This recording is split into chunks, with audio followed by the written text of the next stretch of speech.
EPCOT's Food and Wine Festival is happening right now, and we ate everything so we can definitively tell you what is worth your time and money and which dishes you can skip at this year's festival. Plus, we're about to share a ton of tips on how to see your favorite bands, avoid the crowds, and make the most of your time in EPCOT. We've done it all, we've eaten it all, and we're sharing it all with you right now. Welcome to Best of the Fest.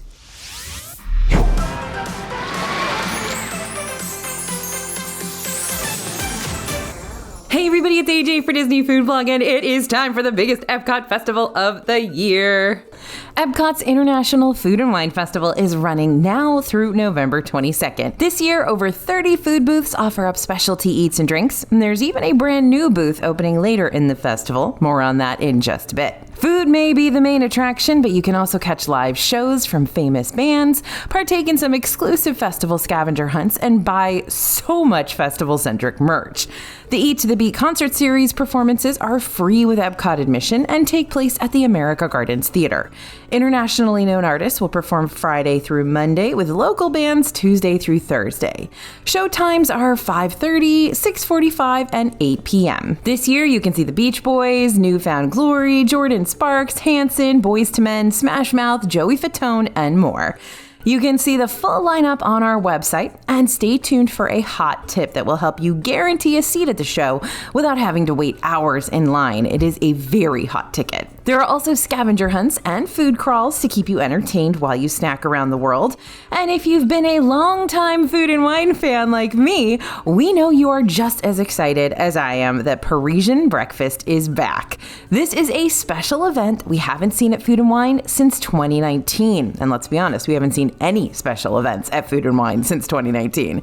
This exclusive breakfast buffet with unlimited mimosas is only offered on Fridays and Saturdays during the festival. And don't forget about all that exclusive festival merchandise. This year we've got merchandise lines featuring Remy, Chef Mickey, and Chef Minnie, a Muppet collection, a whole Chef Figment line as usual, and exclusive annual pass holder merch. In today's video, we're just going over the very best of the festival, but fear not, we've got a comprehensive, super in-depth guide to all things food and wine. We've compiled everything you need for a perfect food and wine festival this year, 2025, including documenting over 200 dishes and drinks, every concert date and time, every detail about the festival in our 2025 DFB Guide to EPCOT's Food and Wine Festival. Our team's been working hard to put this one together for you with the latest and greatest tips we have on hand to help you become the expert. Yep, the past couple of days we've been going crazy getting everything in there. You'll find this and all of our other snack and holiday guidebooks, plus all of our teas and mugs and sweatshirts over at dfbstore.com. Don't forget to use code YouTube to get a discount on those guides. And now, our choices for the best food at this year's festival.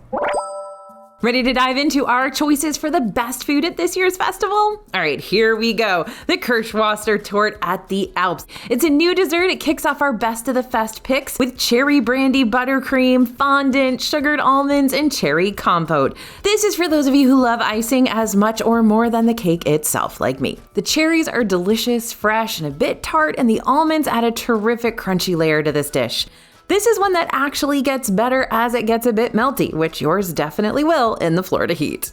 The warm raclette cheese is an iconic dish at the festival and one we can't stop recommending. I remember when this first came to the festival a few years ago and I was so excited because I used to live in Switzerland and we ate raclette all the time. Now, we particularly enjoy the version with alpine ham, baby potatoes, cornichons, and baguettes. This year, it once again is an absolute winner for us and one we would suggest you put at the top of your must-eat list. This returning dish is plated with chili apple butter, celeriac apple slaw, and apple cider gastrique.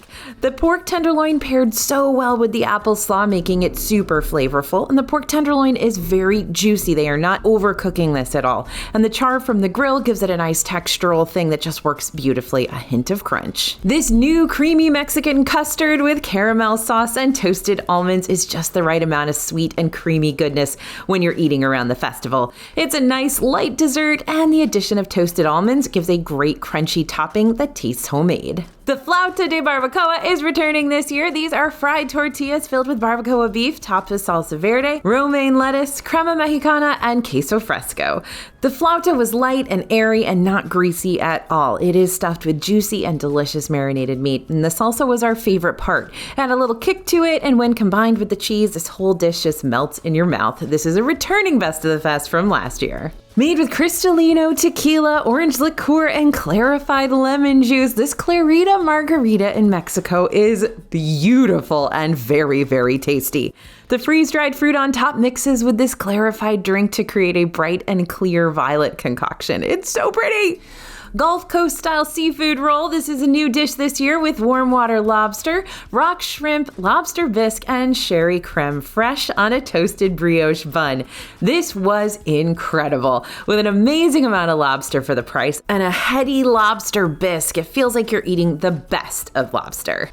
The freshly baked chocolate pudding cake is really dense here and super chocolatey. The Kentucky bourbon caramel is great. It doesn't stick to your teeth. It's not too thick. It's also very rich in flavor. This one is perfect for chocolate lovers. It's like, the old pudding cake 10 or 15 years ago kind of grew up. Last year, the autumn chili from Forest and Field was made with bison, lamb, pork belly, root vegetables, jalapeno cornbread, smoked cheddar, and creme fraiche. And this year, it's a plant-based iteration made with impossible beef, root vegetables, plant-based cheddar, and plant-based sour cream in a bread bowl. We found this to be very similar to Skyline chili with notes of cinnamon and nutmeg and other warming spices. A bit on the drier side for a chili, but a winner overall. Made with brown butter vinaigrette, pecorino cheese, pomegranate seeds, and hazelnut praline, this pumpkin mascarpone ravioli at Forest and Field is cheesy fall goodness. The ravioli were incredibly tender, and the butter topping brought some nice caramelization. The hazelnut praline was sweet to balance out the earthiness of that pumpkin. Everything was just very harmonious and delicious. This returning rice bowl at the Hawaii booth features Spam, eggs, eel sauce, spicy mayonnaise, and furikake, kind of like a deconstructed musubi. The Spam melds so well with all the other flavors in this bowl. It's a great introduction to Spam if you've never tried it, as it's a great representation and balanced flavor. It's a great dish. This new brioche in France might be the best thing we've ever eaten at an EPCOT festival. This spiced brioche is filled with a 3-cheese Mornay filling, and it's so soft and moist. Shocking to no one, France does really know what they're doing when it comes to bread and cheese. The spices are very aromatic and mild and paired perfectly with the Mornay. The beef bourguignon in France continues to be a top recommendation at the festival. It's a hearty but perfectly portioned dish of braised short ribs and cabernet with roasted potatoes. Simple but absolutely delicious. Yep, we're liking a lot at the France booth this year. Of course, the Schinken Nudeln in Germany is on our list. This rich pasta gratin dish has ham and onions and cheese, and it reminds us of a hearty baked mac and cheese with a crisp layer on top, and is a must-get whenever we see it pop up in EPCOT. They used to have it at Summerfest pretty regularly, and now they don't. It makes me so sad, so this is kind of the only time you can get it.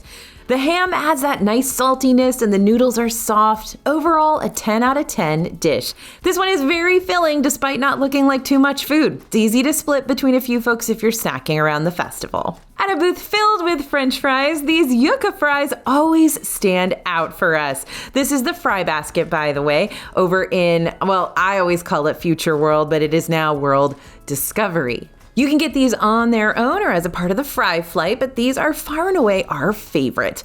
With garlic, cilantro, aioli, and a crisp coating, they're exactly the right kind of crunchy, salty, garlicky snack you're looking for. Another classic on the BOTF list this year, the Canadian cheddar and bacon soup. This is always a must-get from Canada, of course. If you're at Le Cellier, you must get it, and if you're at the festival, you must get it. That even means drinking hot soup in the blazing hot Florida sun. I promise it's worth worth it. This is a staple dish of the Food and Wine Festival. It has been there as long as I've been there. It returns year after year just as tasty as ever. Plus, it comes with pretzel bread to make sure you've got enough carbs for the day. Another Food and Wine Festival classic is, of course, that Canadian filet mignon, also in Canada. This is served with mushrooms and mashed potatoes featuring boursin, garlic, and fine herbs cheese. This is another one that we fall in love with year after year, and we continue to recommend it as one of the best dishes at the festival. Definitely hit up that Canada booth. Another returning favorite, the mint pesto and crushed salt and vinegar potato chips on top of this roasted lamb chop in Australia are such a unique combo. And when eaten with the tender lamb, they really just make the whole dish come together to create a fresh, bright plate. I love that we keep recommending something that has crushed salt and vinegar potato chips on it. Of course we do. The smoked corned beef at Flavors from Fire is returning, of course, made with house-made potato chips, cheese curds, pickled onions, and beer cheese fondue. I didn't even know I liked corned beef until I had this. The tender, flavorful beef is served atop house-made potato chips with a subtle hint of barbecue. The pickled onions and cheese curds add extra texture, while a drizzle of beer cheese fondue ties everything together. The result is an indulgent, loaded bite that's rich and satisfying without feeling overwhelming. Okay, staying at Flavors from Fire, we've got the swine brine again this year. Jim Beam, Kentucky Straight Bourbon Whiskey, apple cinnamon cider, lemon juice, and Dijon mustard, along with that piggy wing. The swine brine is just as good this year. This is always something we recommend, but I don't know how many of you are actually taking the plunge into the swine brine. I hope you are. The Jim Beam bourbon is strong enough you can smell it as soon as the drink hits the table, but the flavor is smoother than the aroma suggests. It's got a tangy, pickled quality that might sound intense, but it balances surprisingly well with the apple cinnamon cider and lemon. Now we've got a brand new one at Flavors from Fire, the Rodizio style grilled beef skewer. This is brand new, like I said. It's got marbled potatoes, charred shallots, roasted baby peppers, and chimichurri, and it was an instant winner for us. Reminiscent of the flavors at Ohana, the beef is juicy and flame grilled to a perfect medium rare and finished with vibrant chimichurri. Each skewer comes with 2 thick cuts of beef, marbled potatoes, charred shallots, and roasted peppers. The combination delivers rich, smoky, and satisfying flavors. The teriyaki chicken bun in Japan is returning, and it's been a hit over and over again. This year, it once again impressed us. The teriyaki chicken bun is made with a steamed bun filled with chicken, veggies, and the teriyaki sauce. The bun is light and fluffy, and the flavors of the teriyaki chicken are such a nice, savory combo. Everyone's gonna love this one, honestly, from your kids to your grandparents. So this traditional Japanese beef Wagyu Don rice bowl with American Wagyu beef blend over steamed white rice served with homemade pickles, shredded togarashi pepper, and pickled ginger is phenomenal. Our only critique is that it's a bit heavy on the rice. I know, right? Is that possible? Well, it can be. This one is tasty and filling and a great portion for the price overall. A great new addition to the Japan booth. The braised beef poutine over at Refreshment Port features French fries with braised beef, mushroom sauce, and boursin, garlic, and fine herbs cheese. There's also cheese curds and gherkin relish. Now, this one's been around for a few years, but it keeps us coming back for more. We love when this returns to the festival. The dish was savory and rich, and the meat fell apart so easily. The flavors mixed well with the herby boursin cheese, and when you get a crispy fry with all those toppings in one bite, it is perfection. We're always talking about how you can get Brazilian cheese bread on the secret menu at Skipper Canteen in Magic Kingdom, but at Food and Wine, it's grab and go. You're going to find this pão de queijo in Brazil. This savory, cheesy bread is a great portion this year, and it's a crowd favorite that everyone in your group is going to love. Doesn't look like much, but once you dig in and take that first bite, you'll know what I mean. The new butternut squash and ginger biscuit, milled and mulled with cinnamon cream, toasted pumpkin seeds, and pumpkin seed oil, would be perfect for a cool fall day. Unfortunately, it's still 100 degrees in Orlando, but that's not going to stop us from enjoying this bisque. Mostly savory with a hint of sweetness, this is a very indulgent dish, even though it seems pretty simple. It's going to be great in October and November. The classic carrot cake is back again this year. Remember, they used to have this at the America booth. Now they've got it over at Milled and Mulled. It's called the freshly baked carrot cake. It's got a very rich, very sweet cream cheese icing, and the cake itself has a nutty, spiced flavor. It's pretty dense, but still moist and delicious. This has big fall vibes, and I can't recommend it enough. I've loved this for years and years and years, and I'll follow it to any booth it goes to. So the Basque cheesecake in Spain, it was a new dessert this year, and it was a a surprise hit for us. The orange sauce on this cheesecake is bright and not too sweet. The cheesecake is a beautiful texture that really soaks up that delicious orange sauce. So the mimosa flight at Shimmering Sips, it lets you sample a little bit of everything. The tropical mimosa, sparkling wine, and Minute Maid passion fruit, orange, and guava juices, pog juice basically. The berry mimosa, berry fizz, sparkling wine, and white cranberry juice, and the blood orange mimosa, sparkling wine, and blood orange juice. There really is something for everybody here. Also on our Best of the Fest list for plant-based dish, the potato and pea samosa at India. This comes with coriander lime cream and is a returning dish that once again lands among our top picks for Best of the Fest plant-based. The samosas are wonderfully crisp and flaky with a delicious and flavorful coriander lime sauce. Featuring impossible beef with plant-based cheddar, tomato jam, bib lettuce, and plant-based garlic aioli on a sesame seed bun, the Montreal-style burger slider at Flavors from Fire is an awesome vegan option with a delicious pickle kick. I love saying that, pickle kick. Everything works together to create a slider that tastes like something out of a table service restaurant. Also, if you're plant-based, don't forget that autumn chili at Forest and Field. It has been made plant-based this year. It is on our Best of the Fest list, even outside of the plant-based dishes. Okay, our controversial Best of the Fest. Now, this next one might be a hot take, but we still think you should probably try it. It's kind of like, Beverly. The Pickle Milkshake at Brewing Lab. It's back again. This is the third year. The drink you want to dare your family to try. This milkshake is extremely dill-heavy, tangy, and creamy, like drinking straight out of the pickle jar, if the pickle jar was also filled with melty ice cream. I promise, it's better than you think, but it's definitely a choice made by Disney. Like a choice with a capital C. So how about the Best of the Fest for kids? If we're looking for a few dishes the kids are hands down going to love no matter what, here are a few we think they're gonna love trying. The apple strudel with vanilla sauce in Germany. This is a classic apple strudel. It's got a vanilla sauce and the flavors are simple enough that picky eaters won't be deterred. And when mixed with the vanilla sauce, it makes for an extra delicious experience. So just tell them it's like apple pie. Like that you'd put in their lunch or whatever. I don't know. Do you put apple pie in lunch? I would. The Belgian waffle and berry compote with whipped cream. This is at Belgium, obvi.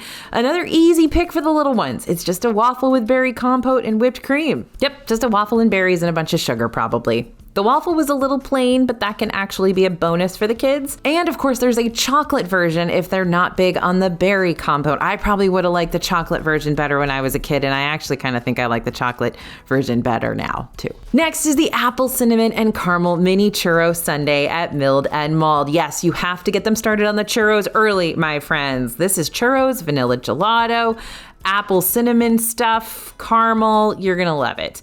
Some kids may eat around the apples to get straight to the good stuff, but we bet this one will be a crowd pleaser among the little ones. And finally, it is time to crown the Best of the Fest. Okay, runner-up is Flavors from Fire. I'm so proud of you, Flavors from Fire. I have loved this booth since it launched. It is good all the time, and I'm so happy it finally made it into the Best of the Fest runner-up list. So from the excellent plant-based burger, that vegan one, to that delicious Redigio-style grilled beef skewer, the crave-worthy smoked corned beef, and the kind of weird but definitely tasty and memorable swine brine. With new and returning favorites, this booth is an absolute must for your food and wine day. And the winner this year, BOTF winner, is Mexico. We loved that flauta, that's back again this year, and the flan, but the new tostadas de carnitas and strawberry pomegranate margarita and that clarita margarita, gorgeous. When it comes to the EPCOT Food and Wine Festival, Mexico's been the most consistently good throughout the years. The drinks are fun, the vibes just hit in a multitude of ways. Our team's been going to EPCOT's Food and Wine Festival for years, and we have some expert tips to share with you. Avoid visiting the festival on the weekends, especially those holiday weekends coming up. Weekdays will see much shorter lines for food booths.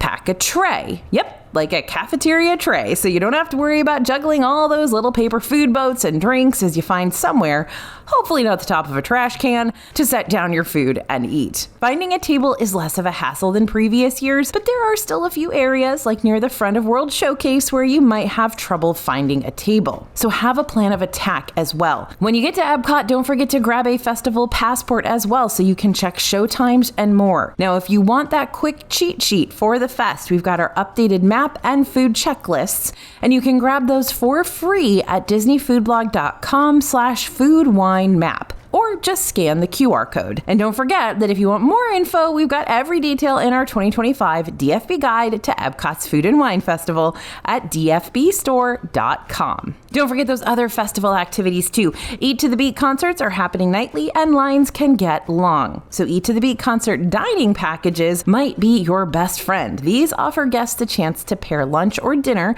either a 3-course meal or a full buffet based on location, at a participating Epcot restaurant with guaranteed priority seating for an evening show on the same date. Packages start at $56 for adults and $21 per kid, and it depends on which restaurant you choose how much you'll pay. If you're on the Disney dining plan, this can be a great deal since you can redeem the same number of credits for Eat to the Beat as you would for a regular meal. You'll also find same-day walk-up dining packages at Regal Eagle Smokehouse, that's a counter service restaurant, for just $36 per person and $21 for kids. This is a quick service meal, so you don't need to plan the time for a full sit-down meal. Now remember, those are same-day walk-up packages. You're not going to be able to pre-order those, but you can show up at like 11 a.m. and book those if that's what you want. Remy's Ratatouille Hide and Squeak Scavenger Hunt is back. This scavenger hunt tasks you with the mission to find Remy all throughout Epcot. The official map costs $11.99, but you do get a prize. This year it's bento boxes once you complete the scavenger hunt. Emil's Fromage Montage is basically a food scavenger hunt where you purchase 5 cheesy dishes from the food booths in order to earn a special completer prize from Shimmering Sips. And that prize this year is a key lime cheesecake soft serve yum in a souvenir cup. Prepare for the heat to stay hydrated. Don't forget the sunblock, seek out AC throughout the day, bring a cooling towel, and take breaks. Now, if you're using the Disney dining plan, festival dishes can be an amazing use of a snack credit. A lot of these dishes are on the higher price range of what counts as a snack credit, making them a great bang for your buck if you're using the DDP. But if you're paying out of pocket, these items aren't too expensive, and they're one of the very few things that haven't seen huge price hikes at Disney World. In fact, several of the more expensive dishes we've seen in the past have disappeared, and the most expensive item is the $10 filet at the Canada booth. There are 2 more booths opening later during the festival, Coastal Eats and the new Gyozas of the Galaxy. Be sure to sign up for our newsletter to see our reviews of the food from both of these booths when they open on September 28th. Okay, so that's a wrap on the best of the fest for the Food and Wine Festival 2025.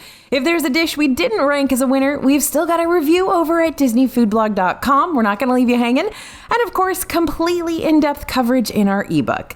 All of your guidebook purchases at dfbstore.com help us to do what we do, help you get the most out of your Disney vacation. So as always, we do thank you for your support over there on the store. Do not forget to get your very free food and wine map too at disneyfoodblog.com/foodwinemap. Thanks for listening, everyone, and thanks for watching. As always, this is AJ for Disney Food Blog, and we'll see you real soon.